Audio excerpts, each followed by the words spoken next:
Hi, Mike. Love it. Thank you for that, Heather.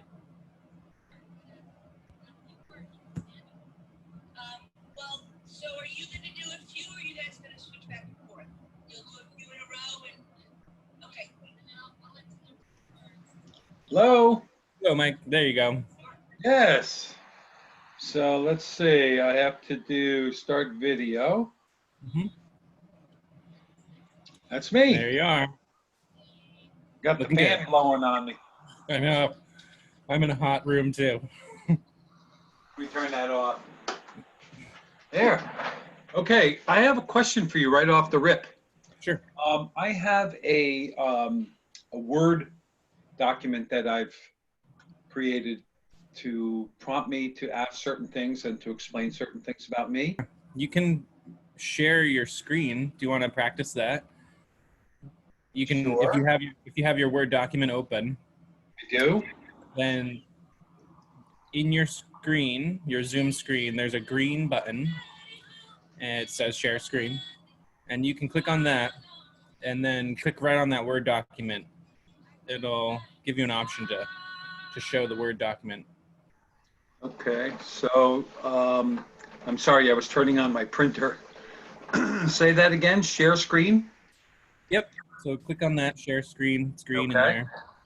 And then it gives you, the option to share your desktop, but below that, usually there's whatever, if you've got something open, like that Word document, you can click on that specifically.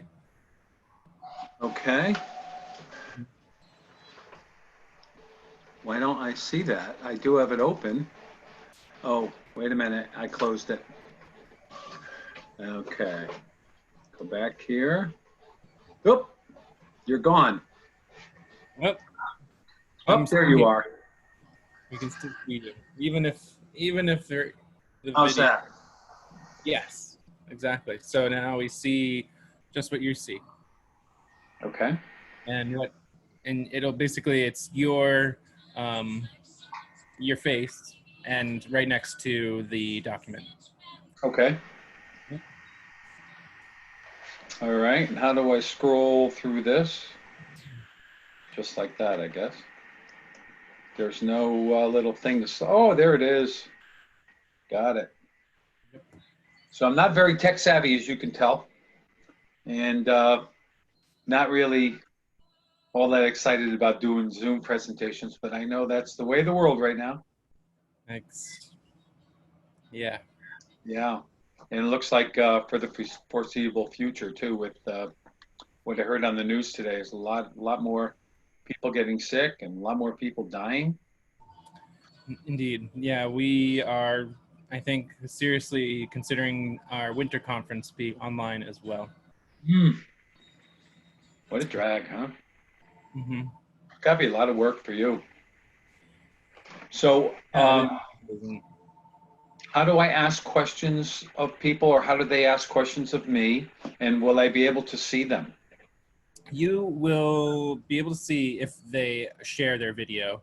And we can ask everybody, because we're doing this as like a, without the PowerPoint, as more of a conversation. Yeah. We can ask them to come off of mute and to share their screen, share their video, if that's, what they want to do.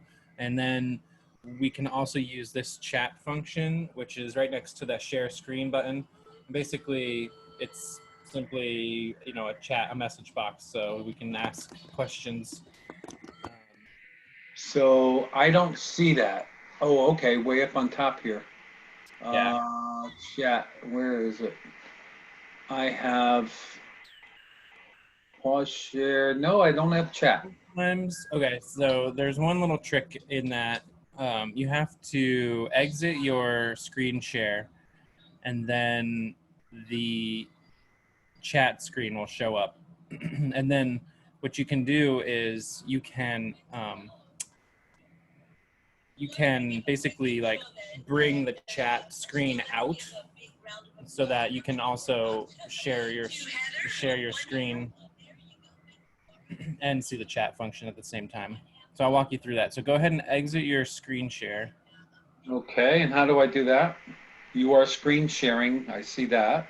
And then there's a little red next to your. Top share. Yeah. Okay. So now you'll see down at the bottom of your Zoom screen a little chat. Yes. Okay. So now if you click on that, then is your browser in full screen mode? No. I see Zoom group chat on the right side. Yep. So your picture, my picture, and then the chat thing on the right. Yeah. In the chat button, there's like a little at the top left. There's like a little caret. Yeah. Arrow down. Pop out. You can pop out. Yeah. So you pop that out, and now you can share your screen and see the chat at the same time.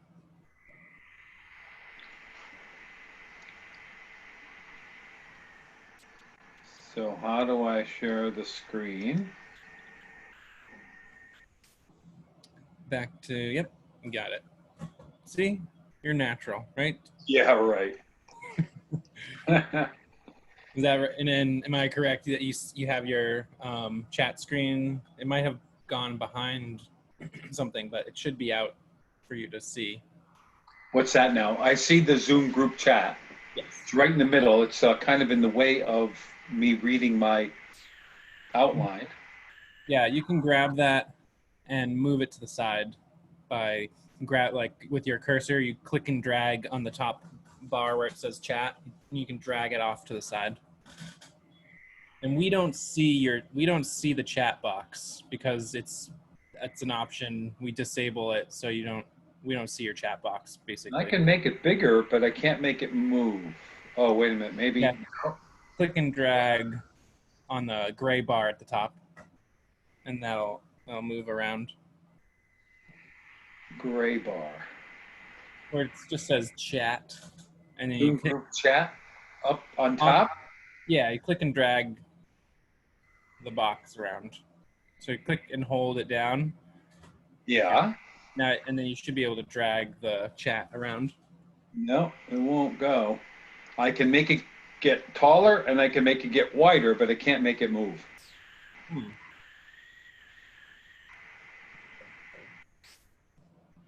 I don't have that gray bar like you said on top. So your chat, okay. Yeah, it'd be really good if I could move that out of the way. And now I can't scroll up and down with my my outline. Wait a minute, there it goes. There's that. But I can't get this box to move. The Zoom group chat right in the middle. You are trying to you click on it and then hold it down, clicker down and try and move it. Yeah, I'm trying that. See, it just won't go. It's funny that the clock goes away when I do that. It says 6:45 p.m. Yeah. And when I move it, it goes off. So there must be something here. There's a thing that says file. I don't want to do that. There's 3 dots. It says more. Save chat. Participant can chat with no one. Host only. No, that's not it. So it's dead center of the page here. Oh, what if? Do you have options like the little red or green, or like where it would usually be a minimize or expand the window? Does it give you options to move it to the side there? So if I expand it, it takes up everything. Oops. I minimized it, but it went away completely. All right, now it's hiding. Okay. Little tricky. You know what? There's going to be a time when I'm going to want them to see this. And maybe what we should do is just use the audio chat instead of the Text chat? Alternatively, you can also send it to me. There's a quick, easy way where you can, and then I can put it up on my screen, and then, you know, you can tell me when to scroll down, and I can scroll down and that sort of thing. We could do it that way. All right, so let's see, how would I do this? If you want to send it to me, go back to the chat box. You can exit out of here for now, probably.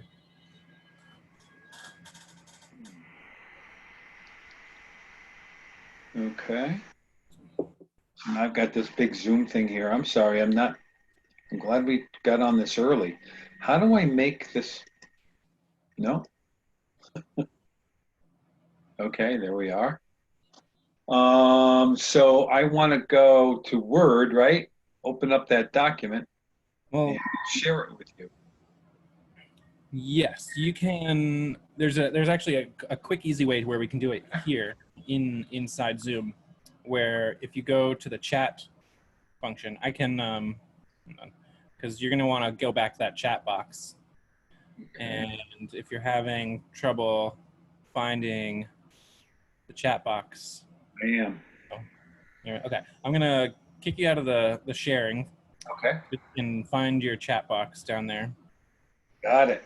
And then where it says file, you click on that and then go to your computer. And from there, you can basically upload the file right here, and then I'll download it. And I can, well, you can, similarly, you can, anybody could download it who is in the meeting room.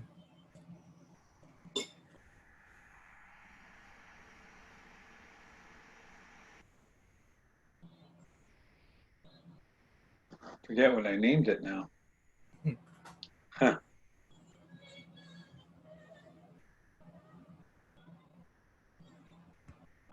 Oh man, it's got to be under NOFA.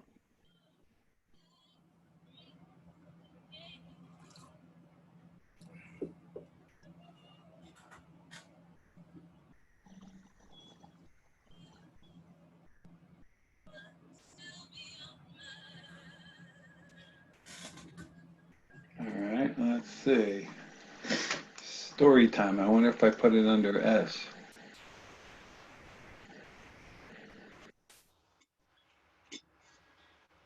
Nope. All right, I'm gonna see where the heck I save this. Sure.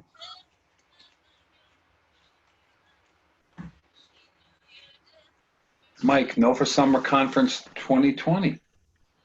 Documents. Mike. Okay. All right. Trying to get back here. Whoops. I don't know what I'm doing. I see you there. Yep. Clicking on you, and you disappear. Oh boy. There you are.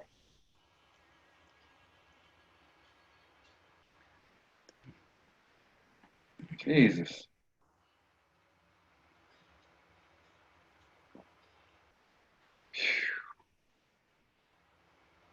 All right, I'm going to go to my computer. I'm going to try to do this again. So it's under Mike. And it should be the NOFA Summer Conference.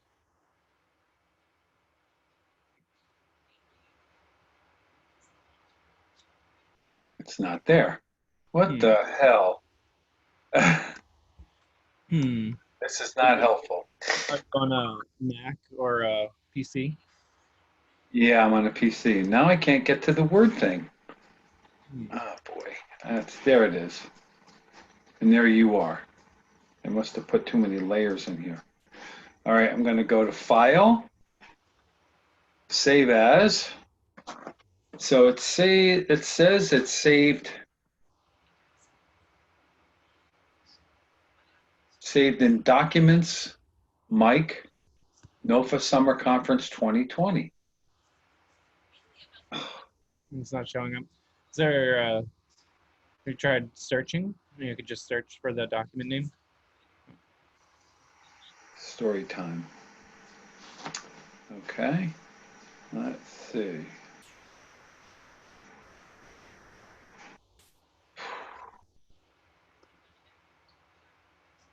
No, I don't want to go to Word.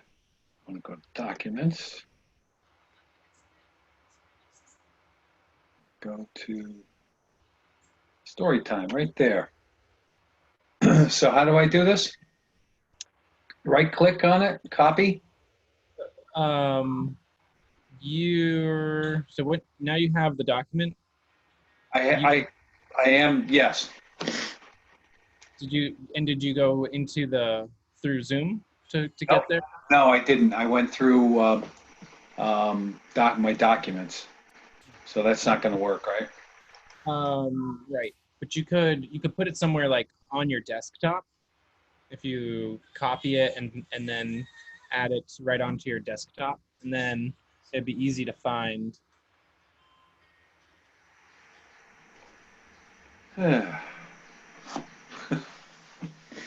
Okay.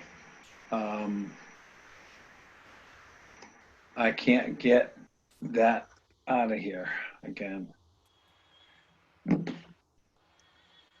Yeah, you're there.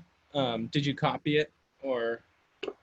No, I can't get to that screen again. I don't know where the yeah. All right, I'm at Zoom now. Okay. Okay. And open support chat? No. I see you. Okay. But I can't get me, and I don't know how to get the, I'm sorry. I'm going to need help. That's okay. We have help available. So you've got your document open, and then you have. No, I don't. I don't have. Document is not open. Okay. Should I open it? Yeah. Go ahead and open it. All right, there it is. All right. So now at least we can share it. And if basically you want to try and send it to me through the chat. Was it part of the problem that you couldn't find it once you were Right. Right. What's another? I mean, you can email it to me. That might be easier. If you attach it to the email that I sent you earlier? Would that be an easier way to do it? Yeah, let's see if I can. That email. I can't do it from Word though. I've got to go through documents. Okay. Well, you can go to the email that I sent you and attach it. Yep. And I think this is you here. Yes.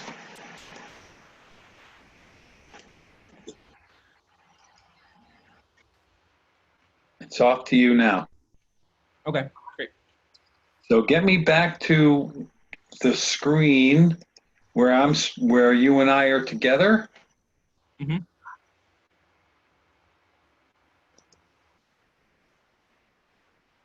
Leave that open. So there's my outline. I also have a hard copy so I can read off of that, but I'd like the people to see it. Right.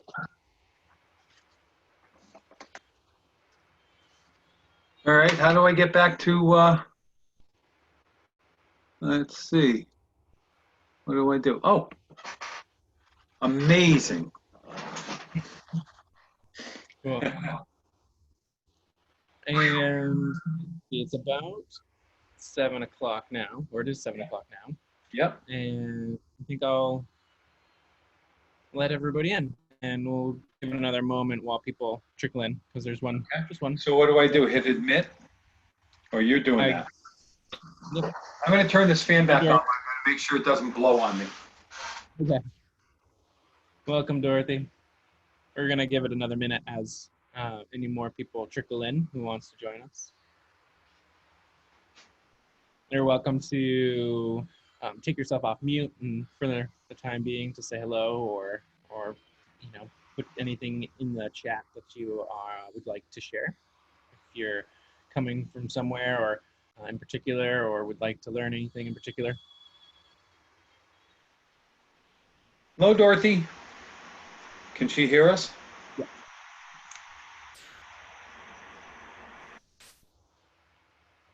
And everyone is allowed to unmute themselves. We just ask that they stay on mute to preserve sound quality. But I've disabled the waiting room, so anybody who joins us now will just come right in. Okay. I think I'll just jump in to start because I have a quick introduction screen. I'll share that with everybody in a moment. Basically, hello everyone, good evening. My name is Doug Cook. I'll be your host for tonight. I'm the Education Events Coordinator here at NOFA Mass. And I'm excited that we have Mike Nadeau,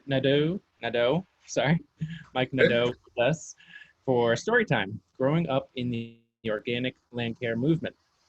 And Mike is a longtime student of nature trying to apply her teachings.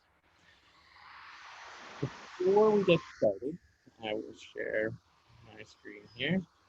Before we get started, I always like to say thank you very much to our sponsors who have been sponsoring our event for a long time, NOFA supporters here, and we couldn't do it without our generous sponsor support. So we encourage everyone to go ahead and try finding their products and support. We encourage you to check out the vendors page, because a lot of these sponsors are also vendors and have some really great discounts. So thanks again to our sponsors. And of course, thanks to everyone here viewing and watching. And tonight we are a small group. We have given everyone the ability to take themselves off of mute to ask questions or and to interact with each other.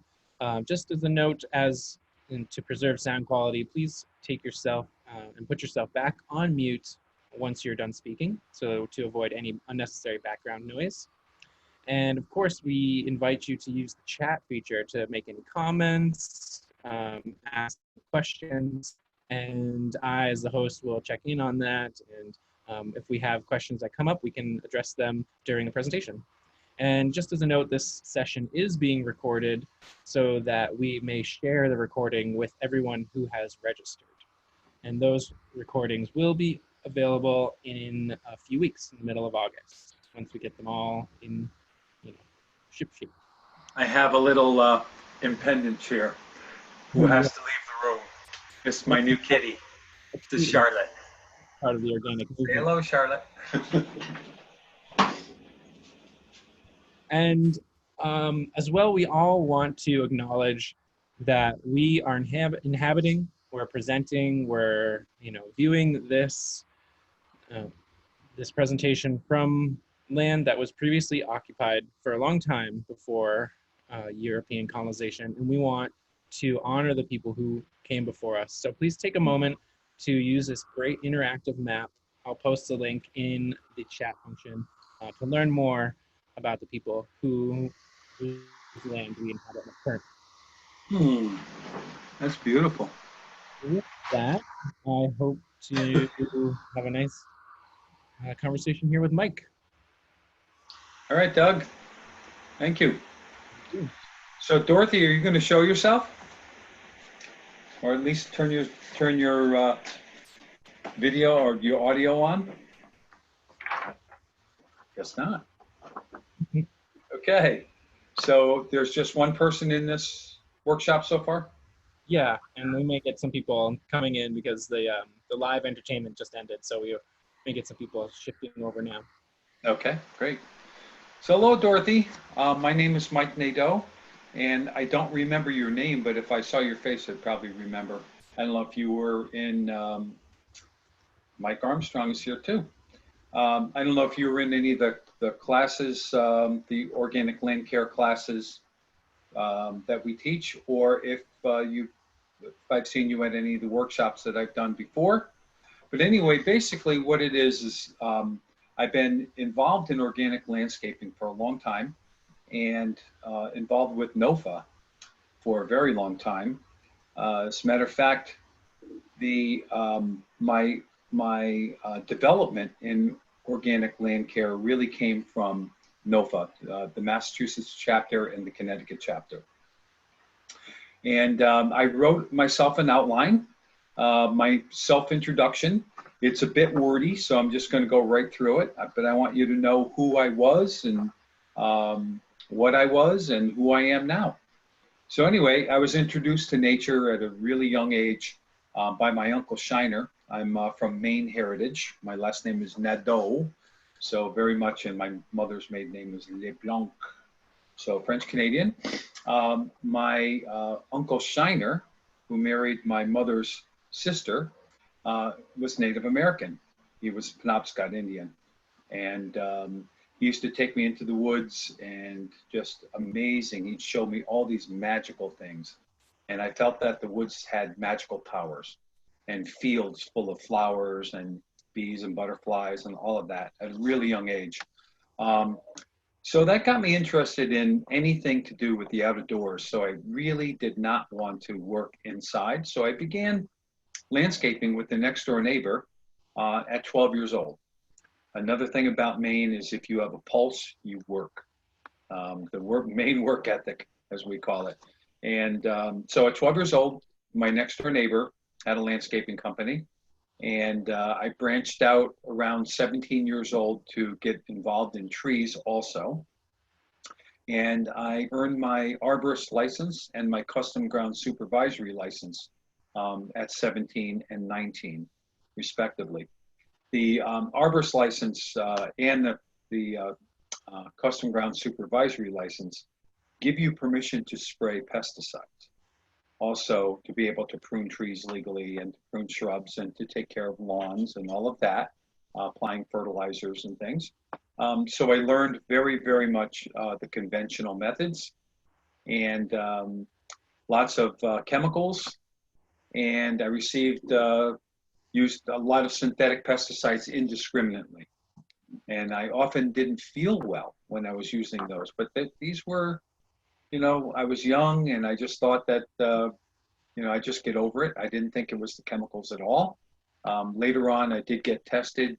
A doctor asked me if I ever had my cholinesterase level tested, because my doctor was a client of mine, and he knew I applied a lot of pesticides. And he tested my cholinesterase, and it was off the charts. So I was literally poisoning myself.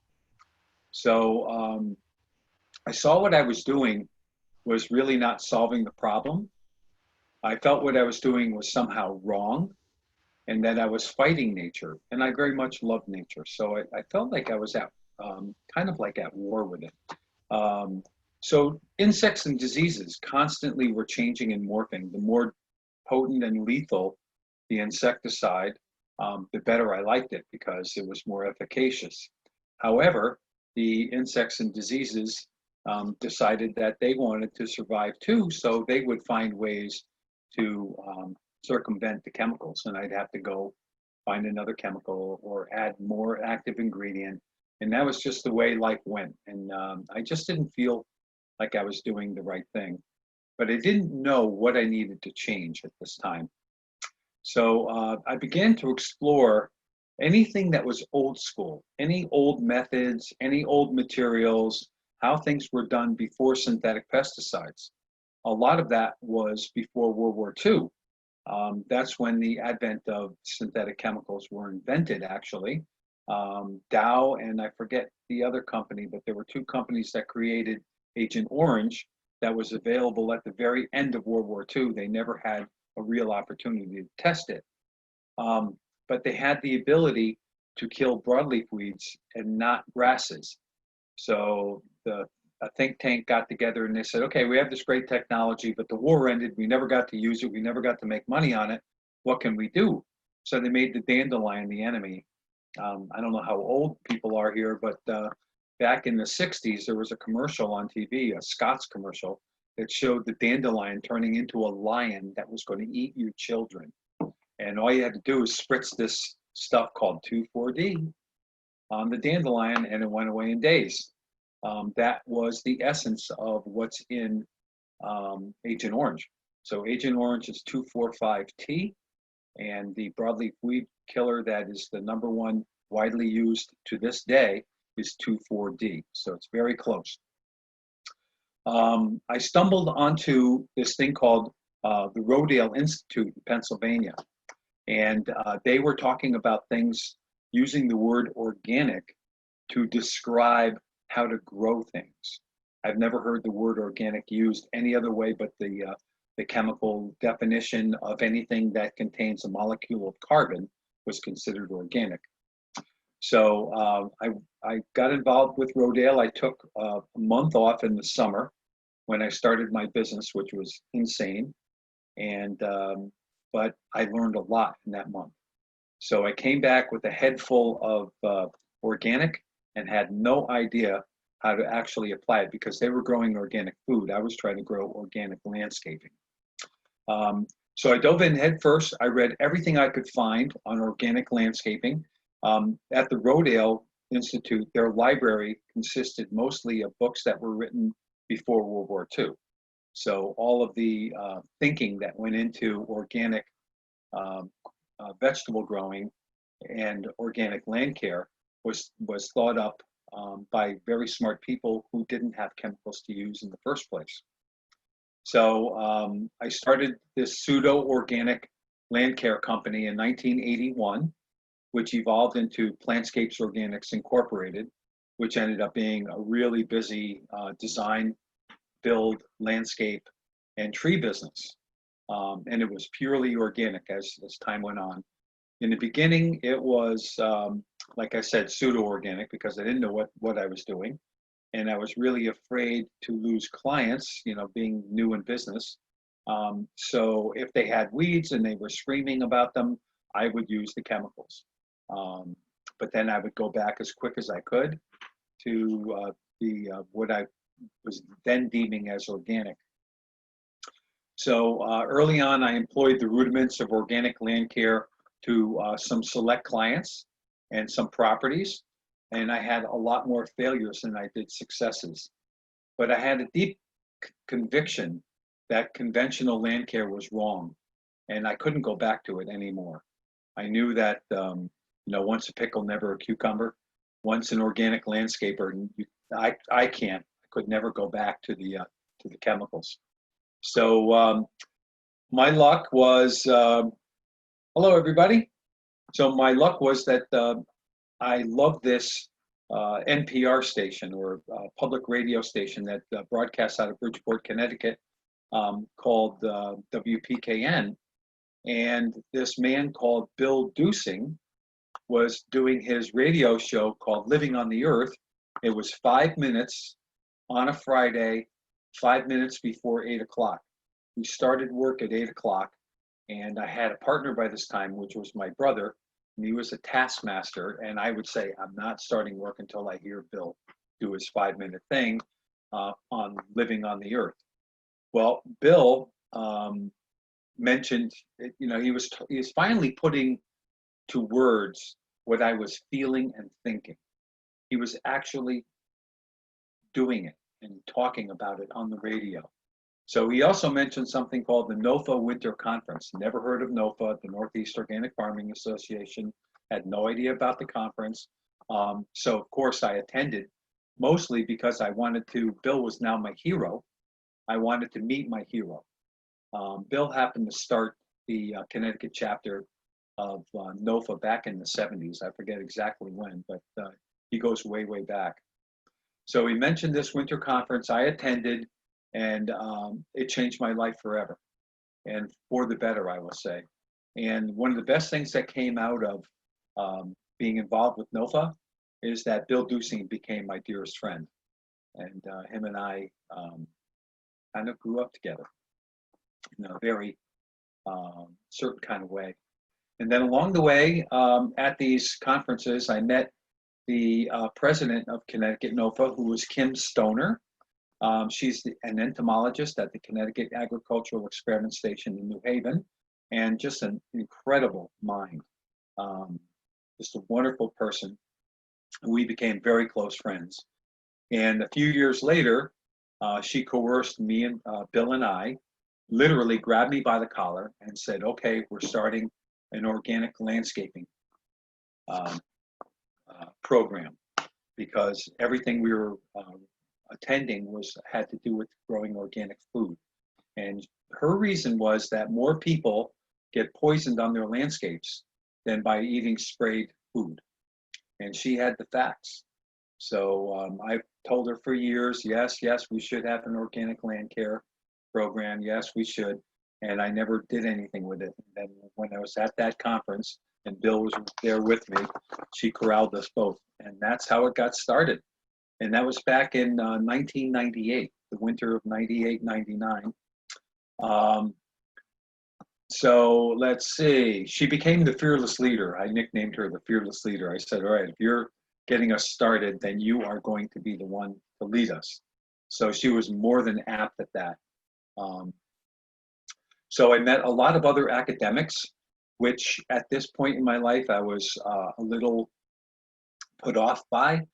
I never understood the benefit of book knowledge until I met these incredible minds. And what they needed from me was my hands-on experience. And what I needed from them is what they had between their ears.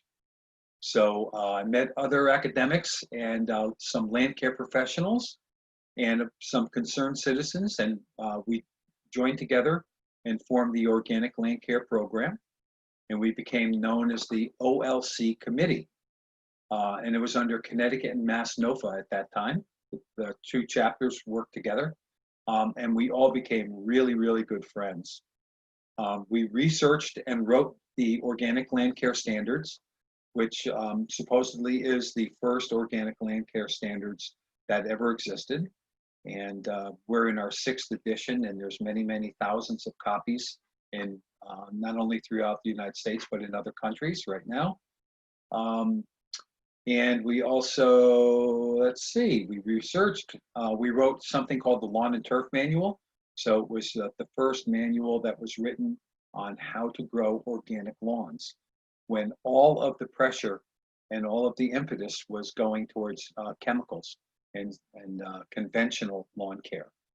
We got together with some of the best people in the New England area. Chip Osborne was one of them, and he's from Marblehead, Massachusetts, and he's in charge of all the athletic fields there, and switched them all over to organic, and they looked beautiful. So we had quite a committee going. We also created the 5-day organic land care course, because once we had this body of knowledge, we wanted to be able to teach as many organic landscapers. We wanted to teach as many landscapers as we could and make them organic landscapers. So we started an accreditation course, which was 5 days. And let's see, where am I on this thing? So I became an instructor of the course in 2004, and I still enjoy teaching it today. So wrapping up my little self-introduction, I sold my business to my brother that we started together back in 1981 in 2012.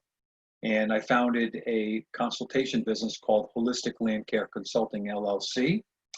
I'm still very active with NOFA, as you can tell, and my consulting business today. And I think that's it for my introduction. It is. So does anybody have any questions or any input about what I just said? And I don't know if, Doug, if you can put up that introduction so that people can see, and maybe they'll have any questions or prompts. And if not, I'm more than willing to just move on. Sure thing. There's the timeline. I also shared it with everybody, so anybody can pick it up in the chat. Right, so it shows me how much of the story I missed by being late. Yeah, Good to see you, Mike. hi Mabel. I, So I remember, I was out digging. all right, I was out meadowing earlier. Um, I remember about being late. I'm chronically late, and one thing that really helped me a lot was I was on a committee for the town of Fairfield called the Land Acquisition Commission. We were trying to buy land before the developers did, and we had these great meetings.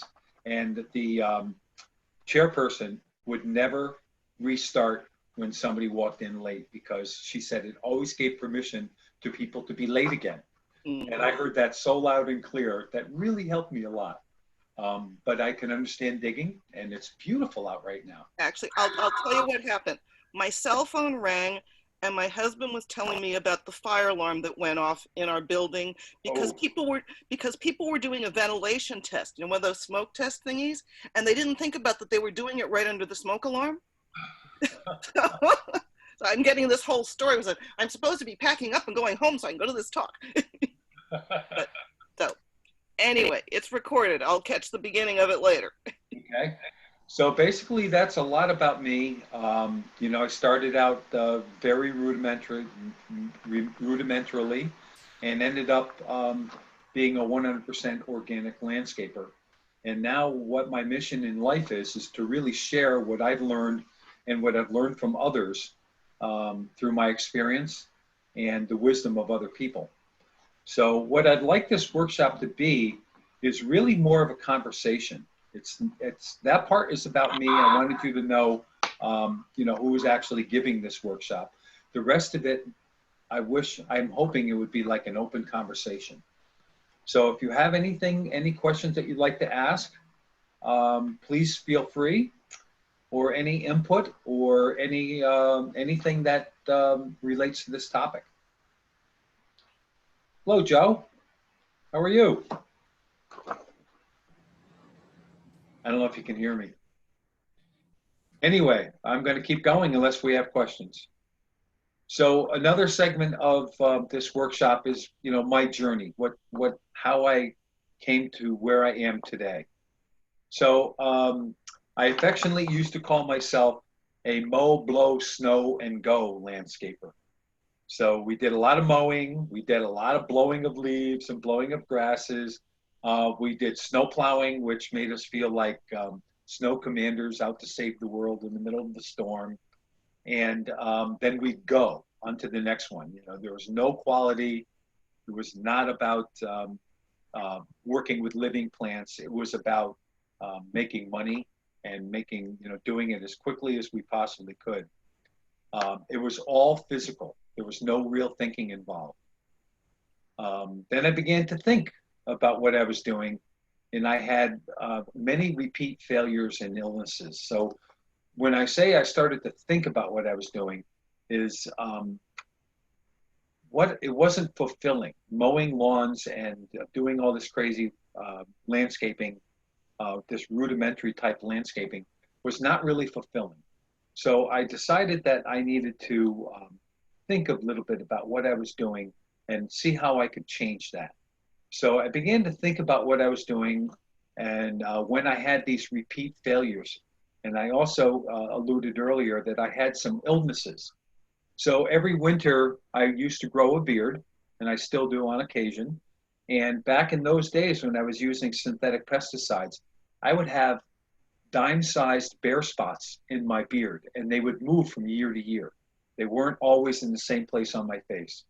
So I thought that was kind of weird. So I went to my doctor for my normal checkup, and I just mentioned it to him. And I showed him a couple of the spots in my beard, and that's when he asked me about my, am I around organophosphate pesticides, he said. And I said, oh yeah, all the time. I drink them on a daily basis. Kidding. And he tested my blood and found that indeed I was poisoning myself. So those illnesses and failures got me to start thinking that I had to do things differently. So I began to learn when I began to question. So when I started to question what was taught to me or what was told me, by getting these arborist license and the custom ground supervisory license, I had a lot of head full of conventional knowledge, but not a whole lot of, they didn't teach us the ability to think for ourselves. They just told us what they wanted us to know, and we were able to pass the test, and on we went. And I became what I affectionately call myself now, back in those days, was the Toxic Avenger. Monique, you're going to show your face? I think she can hear me.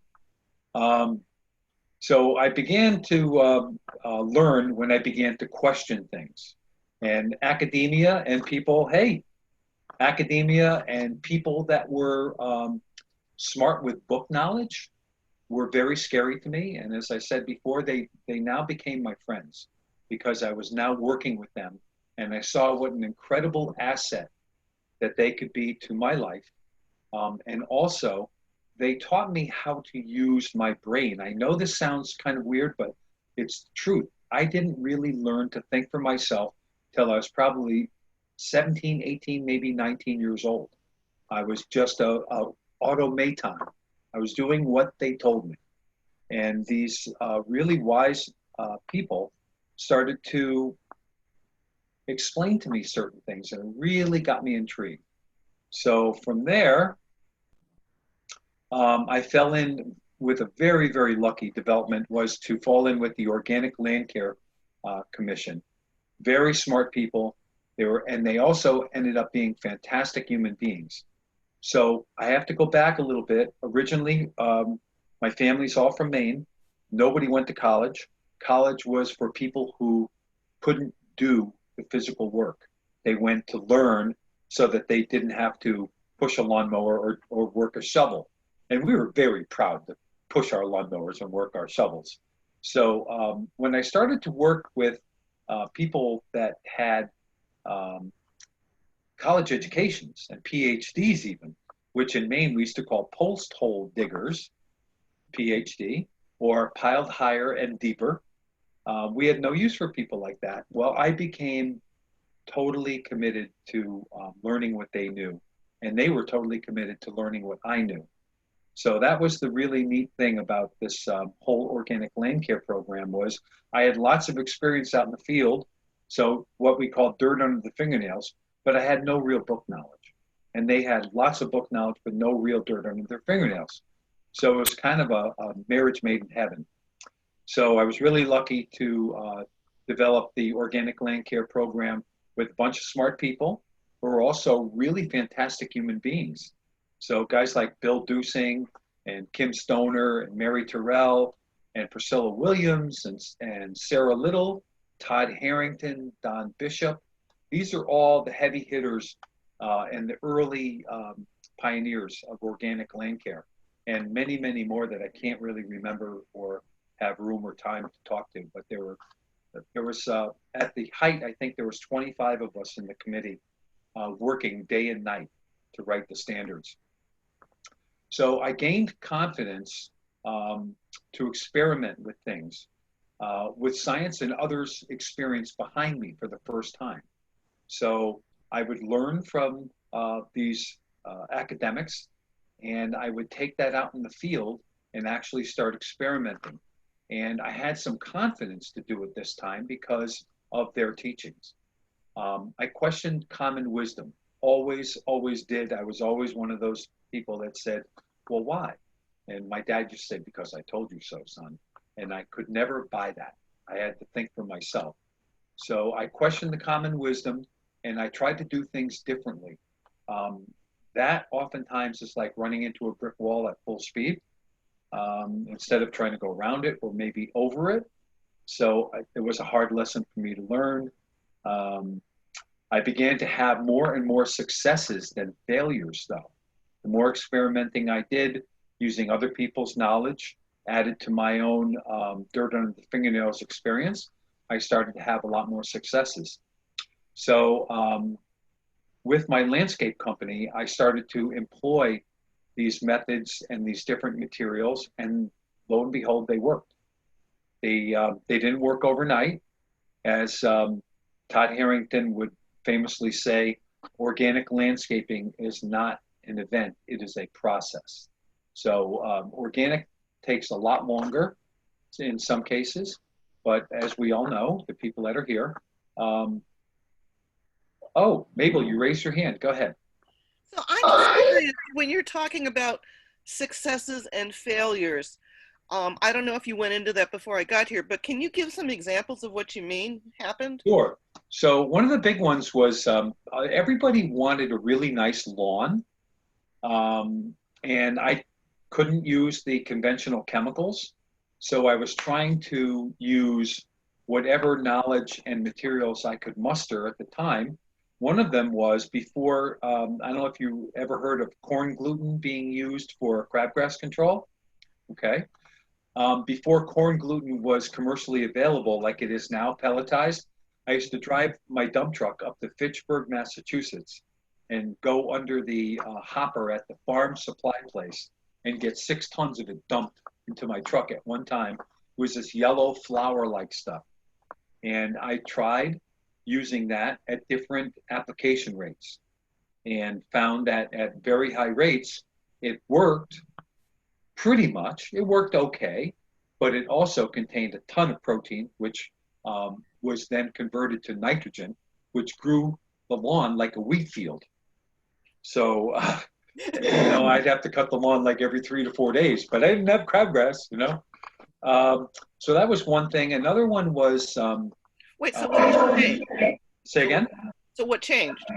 Did you change the application rates from? Yes, what I did was I settled on 20 pounds per 1,000 square feet, and that worked. And that is today, that's the rate that it's recommended to apply the granular corn gluten that you can buy for crabgrass control. It didn't have anything to do with my research. Somebody else did the research. I think Paul Sachs did up at North Country Organics. But that's what I found worked for me, and I could still cut the lawn only once a week. That was the big thing. But you did have to use multiple applications. So here's a glitch. When we were writing the standards, we realized that nitrogen can be a pollutant, even if it's organic nitrogen, if it's more than the plants can assimilate.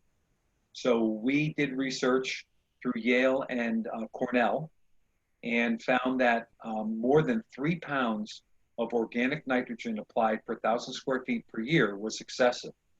So if you're doing one application of corn gluten meal, which is 800, if you're making one application at 20 pounds per 1,000, you're at 2 pounds nitrogen already. If you apply another application at that rate, you're over the standard limit. So those were the kind of things that we really came up against. Another one was organic unpasteurized milk used as a fungicide. Worked great on powdery mildew especially, but I got caught using it as a pesticide. I didn't flag the property, those little yellow signs you're supposed to put every time you apply a pesticide. Well, I thought organic milk would have been cool, and I didn't flag it, and a competitor saw me and turned me in, and I had the hardest time proving that I was spraying milk. So anything you use as a side, so I was using it as a fungicide to take care of powdery mildew on lilac, actually. And I broke 2 laws. One is I didn't flag the property, number one. Number two, milk doesn't have a label for powdery mildew control on lilac in the state of Connecticut. So all these things we had to learn. So now the 25B list, I don't know if you've heard that, there's a whole exempt list of materials that you do not need a license to apply. You do not need to mark the property if you're using milk or whatever, things like that. So another good example. You had to work on that legislature? Or you had to work on the legislation? Yes, we had to work on legislation. Bill Dusing was huge with that. He was great up at Hartford. And we also had an advocate at Yale, the Institute of Human Health, HHI, I forget the acronym, but the Institute for Human Health. And there was this woman who was a self-proclaimed bulldog. Once she got on your ankle, she would never let go. And she went to Hartford with Bill, and I testified myself. You could hear my knees knocking and my teeth chattering as I was in that incredibly fancy room talking to all these legislators about what I thought I knew about things that nobody knew about yet. So yeah, we got the rudiments of the 25B list created by a lot of, like corn gluten. Corn gluten was not legal to use either. So another one would be like there were insecticides that you could make with boric acid mixed with water and dishwashing liquid. The dishwashing liquid ended up being the most effective part of the mix, but boric acid would also add a little bit more efficacy. So we tried a lot of these things, and I started to have more successes than failures. But getting back to the organic lawn, I raised the mower height to 3 to 4 inches, and I overseeded the lawns aggressively, sometimes twice a year, with really vigorous fescue grasses, and I outcompeted crabgrass. I didn't actually use the corn gluten or anything. We just created such competition in the lawn that the crabgrass didn't stand a chance. So along the edges, along the curb edges and everything, where the soil would heat up the highest, that's where we had crabgrass. So the rest of the lawn would be pretty free of crabgrass without using any input, just by using what I call organic thinking. So all of that had to be developed. It had to be proven because Yale was putting their name on this thing, and so was Cornell. Kim is a graduate of Kim Stoner, who started the Organic Landcare Committee. She was a PhD from Cornell, and Bill and Mary Terrell, who was on our committee, were from Yale. So we got to use a lot of their postdoc people to do a lot of the research for us. So everything had to be proven, and nothing could be wishy-washy, or as they would say, what's the word when it's not scientifically proven, but you go ahead and do it anyway? Anybody know the word I'm trying to think of that's not coming to my mind? It is not esoteric. Anyway, so we had to get rid of a lot of that stuff that was gray and really concentrate on what we could prove. And that's what narrowed down the standards. And that's why we have edited and improved the standards over 6 editions now. So I hope I answered that question. Yep. Okay. Anybody else or anything else at this point? So what actually is the answer in terms of corn gluten, and when are you doing this overseeding with the fescue so that you don't even need the corn gluten beautiful anymore? questions. Okay. So it depends on the quality of the lawn up front. So if the lawn is mostly weeds, when I get there, then there is a soil test that's done, of course. And I'd like to do both soil tests, chemical and biological, find out what's going on with the soil and in the soil, and then remedy that first. Because if you introduce really good grass into a really lousy soil, you're not going to get really good benefits. So I try to straighten that out first. I tell the people, again, it's a process, not an event. The lawn may look worse before it looks better. We're going to raise the mower height. So the reason why I'm going, that I digressed a bit, is because there's another plant I like to use, and it's called Perennial Rye Grass. And I use that in the spring.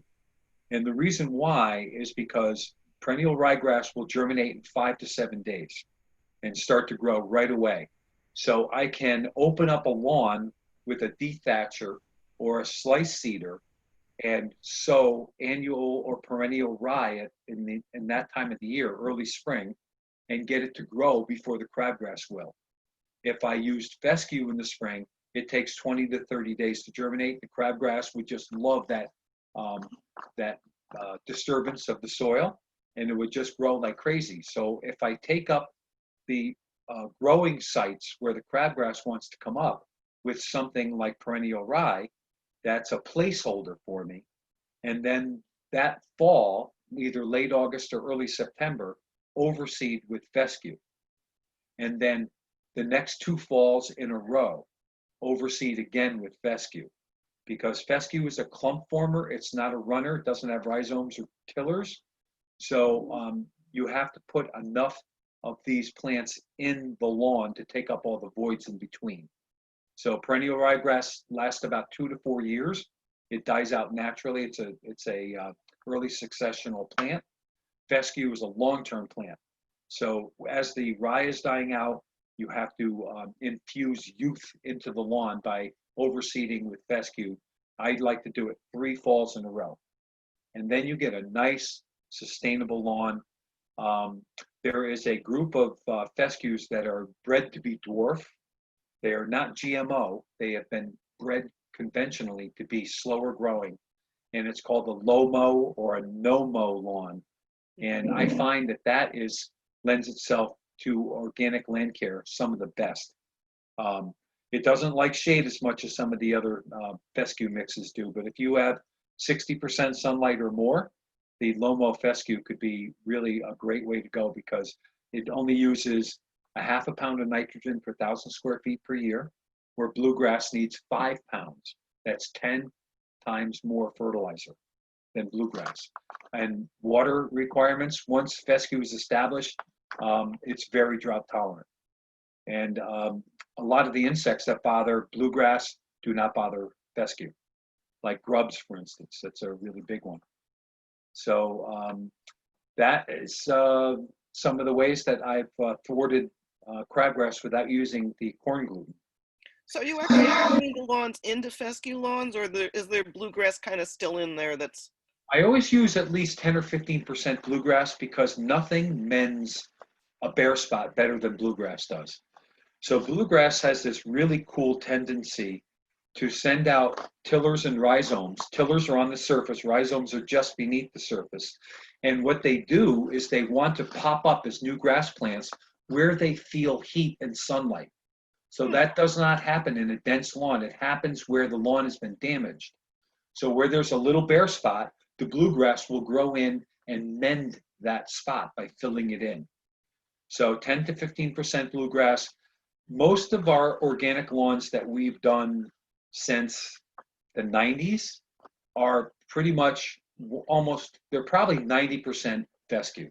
The bluegrass cannot compete with the fescue, and the ryes die out over time, and you don't need them anymore because the way the bluegrasses die out is they're the spoiled brat of the lawn grass kingdom.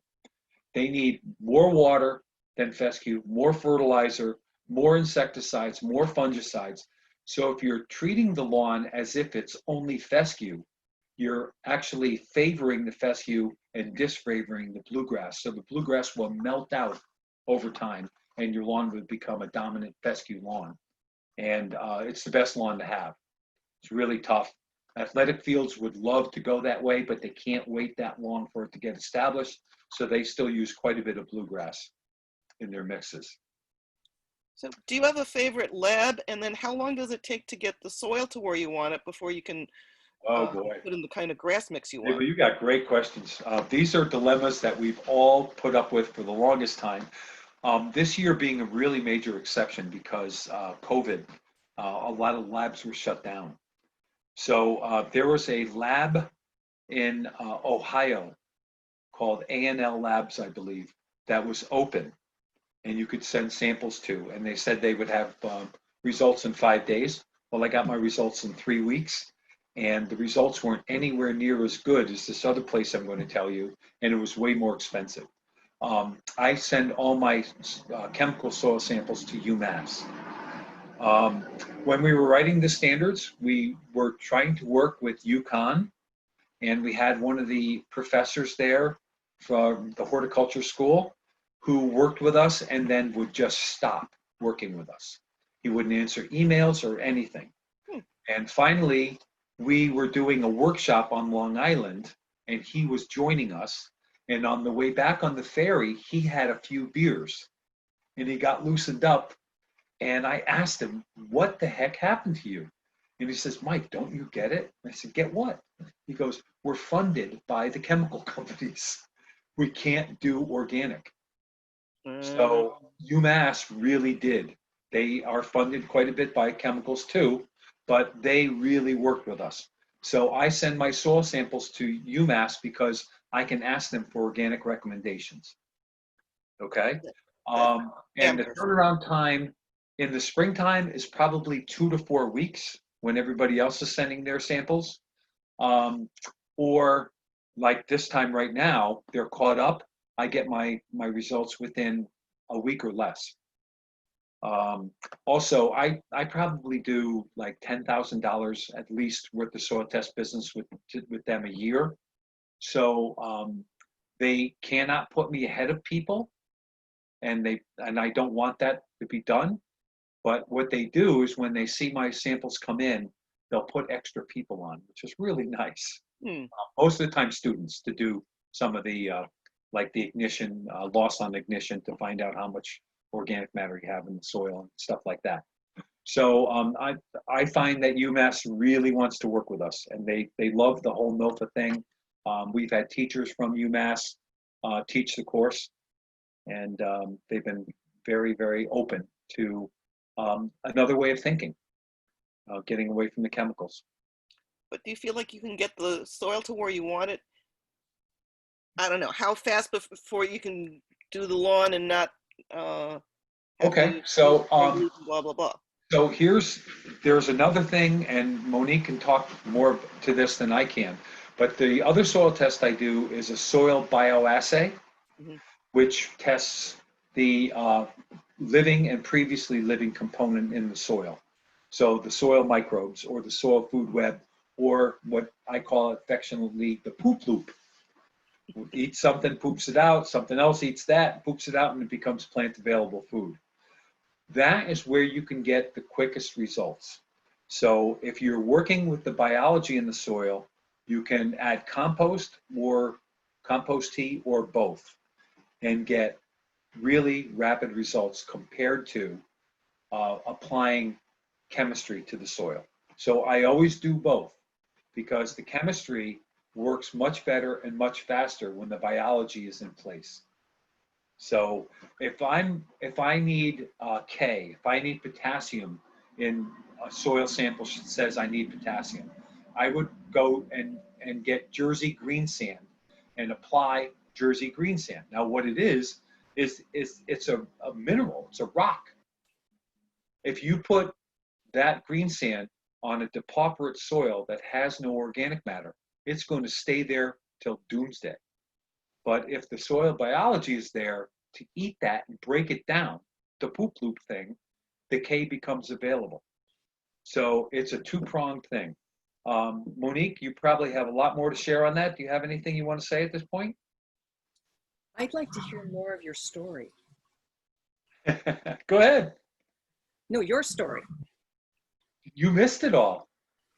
No, I thought you were going to tell us about your whole background. You missed it all. That was the first thing. My self-introduction. No, what was this topic? So the topic is growing up in the Organic Landcare Movement. And I've got a bunch more to talk about, but I have a whole bunch more to talk about, several pages. However, I want to hear about. We're talking about biology and how that works in the lawn, and how you can speed up the process of turning a depauperate soil into something that will grow a nice lawn. And I figured, since you are the microscope soil food web guru on this thing, that you might have something to say about it. I just think for compost tea on lawns is really the answer to bring that biology and inoculate the soil. So I think more research into compost tea is what's needed. Okay. Do you feel like you have to do a test like Logan Labs or something, or is that really what you have to do if you're doing food, and you just go ahead and apply compost tea? No. I'll take this, Monique, and then you add if you have anything. There's a lab called Soil Food Web New York, run by Paul Wagner. who's one of the instructors of the course. He teaches most of the soil science stuff, and so does Monique, by the way. And he will send you back a soil bioassay test with results and a little blurb about what your soil needs as far as to bring it into life for the kind of plant you're growing. And he will often recommend compost tea with very specific recipes, very specific application rates, and very specific timing. So I'm the proud owner of a brand new 35-gallon compost tea brewer that I use on a regular basis, and I tell you, it is great stuff. In my former business, we used to brew 1,000 gallons a week of compost tea and apply it every week on our clients' properties. It's really the way to go, because compost, as I've learned, as I've come to know it, compost has a lot of organic matter in it, but nowhere near as much as, no, wait a minute, not organic matter, biology. Compost has a lot of biology in it, but nowhere near as much as compost tea. So I look at compost as a luxury condo for the biology that's in the compost tea. So if you have a lousy soil and there's no place for the biology to live because of compaction or previous chemical usage or whatever, it's really important to put down the compost and have a place for the microbes to live. And so that's the luxury condo, and then the compost tea are the residents, if you will.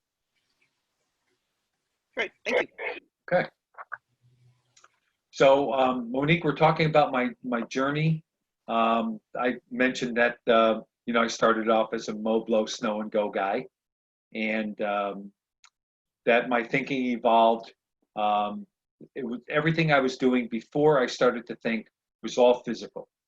And then I met a bunch of really good people that were smart and had a lot of book knowledge, and I explained a lot about that. And I was fearful. Were you there for that part when I was talking about? Okay. So the place where I'm at right now in my outline is I have this thing about my personality. I really don't want to be complacent with, I don't like to do something and get good at it and then just do that. I constantly have this lust to try new things. It's been a bane of my existence and it's been a boon of my existence all at the same time. So I can't stay complacent. I have a lust for trying new things and new ways. Like I started out mowing lawns, then I moved to tree care, then to design and planting, then to native landscaping, then to restoration land care, and then to meadows. Then I retired, which was very scary, and then to teaching, then to consulting, then to growing my own food, and then to having healthy relationships in my life. Not only with people, but with plants and critters. I have really beautiful feelings about other life forms in my life. And that's something that I've developed by doing things organically and really being in touch with the life, the essence of life in plants. So this whole idea about not being complacent drove my brother Danny nuts, because he was my partner and nicest guy on the planet. But he used to say to me, Mike, what is it about making money that you don't like? Because I was always wanted to try something new. We didn't know how to do it. So it cost us a lot of money to learn by, experimentation or whatever, buying equipment, finding out it was the wrong equipment or whatever.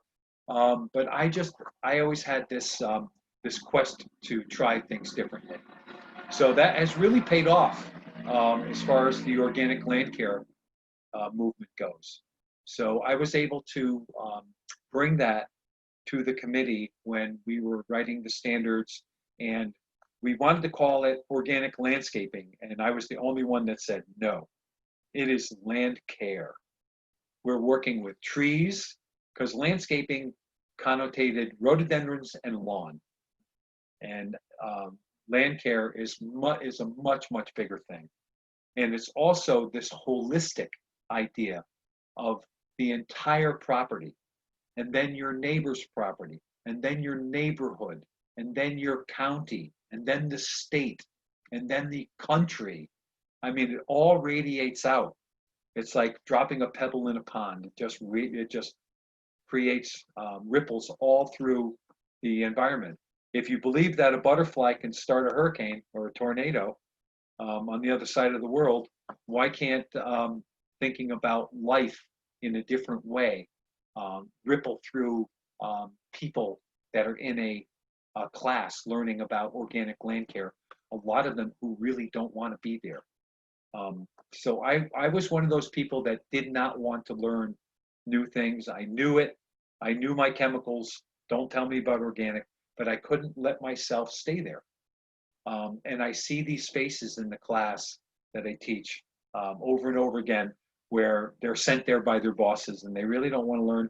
So you light them on fire with something really cool. There's so many incredible, magical things that are going on under our feet all the time. I'm sure we're all aware of them. So that is one of the big things that I like to share with as many people as I possibly can, is this quest to learn about the life that's in my care. So if I'm planting a tree, let's use a simple example. If I'm planting a tree, I have to ask myself several questions. When I went to the nursery, did I select a healthy tree, first of all? Am I planting it at the right time of the year? Is it in the right place? Is it the right species? Am I planting an invasive tree, or am I planting a native that will help the ecosystem? Am I planting it properly? Am I caring for it? And then one of the most important things about planting a tree is to know that trees really like friends. So I like planting ecosystems. I tell my clients I don't really plant trees, I plant ecosystems. So I try to find plant guilds. So other trees that will pick fair fights with that tree I chose, shrubs and herb layer, that whole bit. So that is really what I'm trying to get across. It's what I consider organic thinking. So the conventional thinking is what I was taught at UConn when I went there for design school, was that if you're going to plant a sugar maple, you make sure that there's 30 feet on the left side, 30 feet on the right side, 30 feet in front, and 30 feet in back, so this tree can grow to fruition. So the tree becomes the specimen. Organic thinking tells me that you want lots of plants close together that pick fair fights with each other. And the single tree does not become the focal point. It's the ecosystem that then becomes the focal point. And that is the way landscaping has really been going lately. Some of the best landscape architects and designers are designing ecosystems now and thinking about a property holistically. So when I say holistically, I mean the water, how it moves, the air drainage on a property is different from one spot to another. And all of the little nuances that go into choosing plants. And then, did you check the soil to see if the plant that you're trying to grow, like let's talk about pin oak. So if you grow pin oak in an alkaline soil, you're probably going to get an iron deficiency. So either you change the soil, which I don't recommend to grow the pin oak, or you grow another kind of oak that can withstand the limey soil. So that's what I call organic thinking.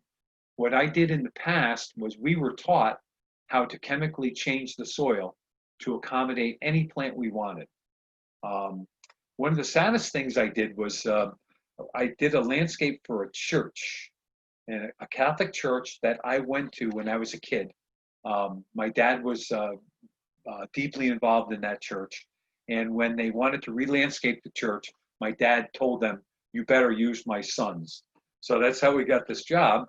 And the priest wanted me to plant a St. Francis garden on the north side of the church, which is the shady side. And he wanted a clump white birch because supposedly that was what the birds would land on that tree, and then St. Francis, they would land on St. Francis. And supposedly it was a white birch. So I told him that white birches need full sun and it wouldn't survive on the north side of the thing. He was adamant. I planted it, and over a period of 5 years, I watched this thing languish and die. So I'll never do that again. So those are things that that I've learned over time and have learned to pass on. So where else am I? I can't stay complacent.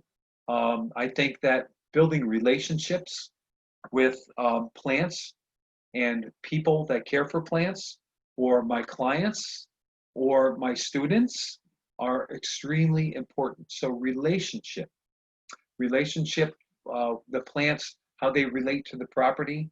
Are they native? Are they regionally native?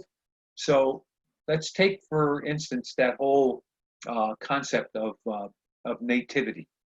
So if you are planting black-eyed Susans, there are several types of black-eyed Susans. Some are not native to the Northeast. However, they're planted very, very frequently here. And one is called Rudbeckia fulgida. That one is native to farther west from here, Western New York into Ohio and over there. But because it's so pretty and because it's so prolific, it's used a lot in the Northeast. Is that a mistake? You know, I don't think so. But purists say that we should have things within 50 miles of your landscape area. Well, that would limit us quite a bit, number one. Number two, it's only until just very recently that you can get plants that have been raised within 50 miles, because you can buy the native black-eyed Susan that is native to Connecticut and my spot of Connecticut, but it was grown in Pennsylvania with seed from the Midwest, maybe. So where's the nativity there? So there's all these strange dilemmas and things that really need to be thought out a little bit. So I've been doing a lot of thinking about, what is native and what is invasive.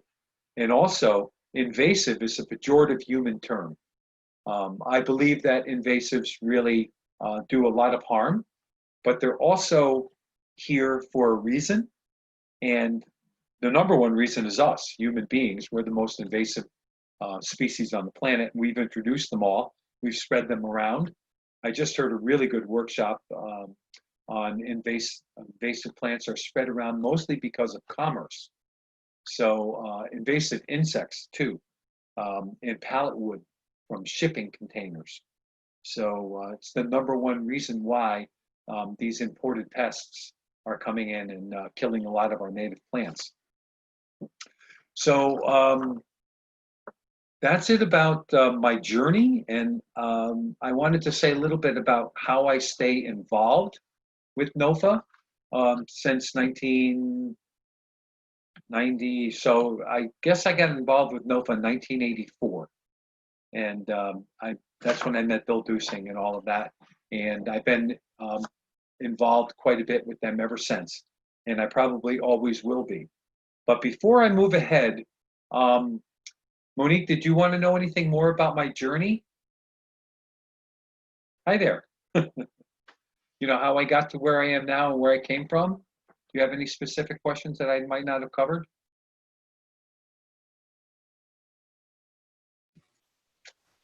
Well, I really love your passion and your dedication to NOFA. And I guess what I would love to see with NOFA is more interactions between the different chapters. And I just don't know how we can do that, and if you had any thoughts on that. Well, NOFA Mass and NOFA Connecticut started the Organic Landcare program, and there was a falling out. At one point, I'm not going to get into the politics of it all, but what NOFA Mass thought was important wasn't that important to Connecticut. What Connecticut thought was important wasn't that important to NOFA Mass.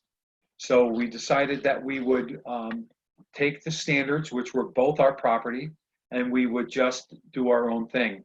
And NOFA Mass, after a while, decided that it wasn't economically feasible for both of us to do that. So they acquiesced and they let Connecticut NOFA take the Organic Landcare program in its entirety and run with it.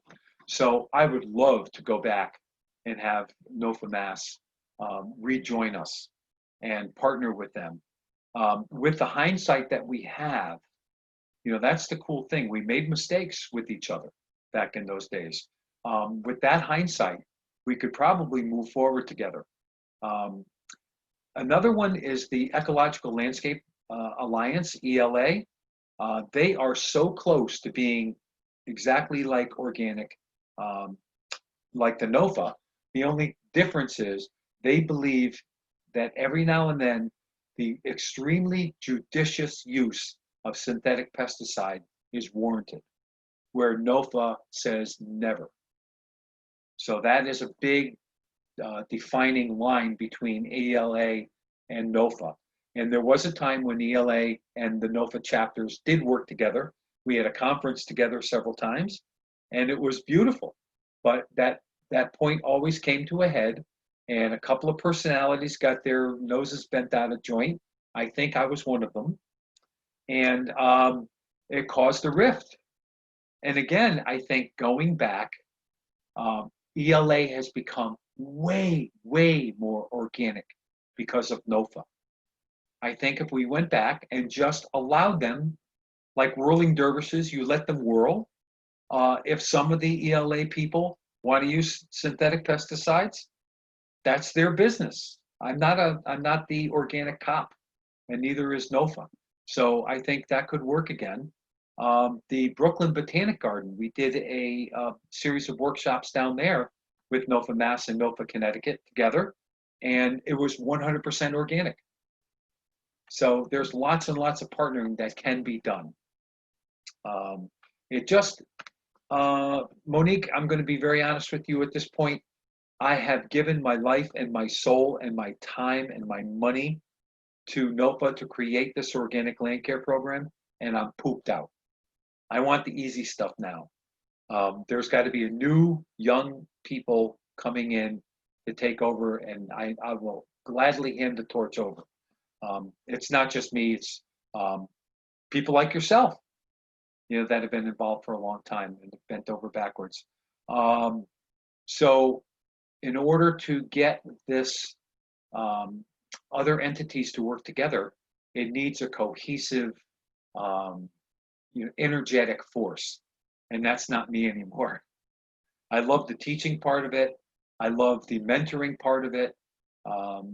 But as far as the policy and trying to spread it, it needs people like you, Monique. So I don't know if that answered your question, and if there's anything else before I move on. Okay, so how do I stay involved? So this might sound a little woo-woo, but I'm going to just lay it out there. NOFA